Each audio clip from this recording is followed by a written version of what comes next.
পুলিশের দফায় দফায় জেরার মুখে বারবার বারুইপুরের এই জোনাল ম্যানেজারের বিরুদ্ধে অভিযোগের আঙুল তুলেছেন সুদীপ্ত সেন।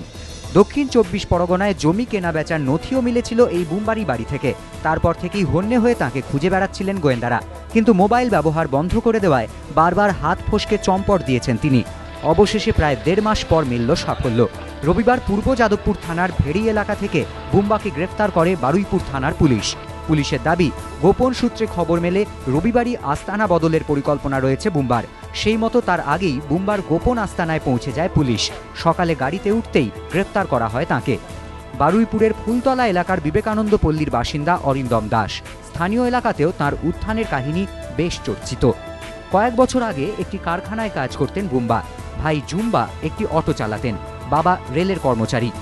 কিন্তু অভিযোগ, কয়েক বছরের মধ্যেই সারদার ছোঁয়ায় বদলে যায় তাঁর জীবনযাপন। কারখানার কর্মী থেকে কোটিপতি হয়ে ওঠেন বুম্বা।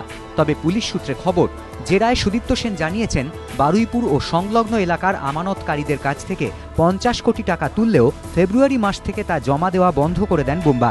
ত্রিপুরাতেও বুম্বাই এক আত্মীয়ের সূত্র ধরে সারদার নাম করে ব্যবসা শুরু করেন। দায়িত্বে ছিলেন বুম্বা ঘনিষ্ঠ কৃষ্ণেন্দু। ত্রিপুরার আমানতকারীদের টাকাও কোনোদিন সংস্থায় জমা পড়েনি বলে পুলিশের কাছে দাবি করেন সুদীপ্ত। পুলিশ সূত্রে খবর, কয়েক মাস আগে এলাকার এজেন্টদের নিয়ে মিটিং করেন বুম্বা। সেখানে তিনি গোটা পরিস্থিতির দায় চাপান সুদীপ্তর ঘাড়েই। আলাদা একটি লগ্নি সংস্থা খোলারও পরিকল্পনা ছিল তাঁর। ঠিক হয়, তহবিল গড়তে প্রত্যেক এজেন্ট ১০ থেকে ২০ হাজার টাকা করে দেবেন। তবে সুদীপ্ত ধরা পড়লেও এখনও ফেরার তাঁর ২ শাগরেদ সত্যজিৎ বসু এবং বিশ্বনাথ দাস ওরফে বাপি। অন্যদিকে শনিবার রাতে শিলিগুড়ি থেকে গ্রেফতার হয়েছেন সারদার কর্তা দেবাশিস দেবশর্মা। পুলিশ সূত্রে খবর, উত্তরবঙ্গে সারদা লগ্নি সংস্থা ও রিয়েল এস্টেট ব্যবসার দেখাশোনার ভার ছিল তাঁর ওপর।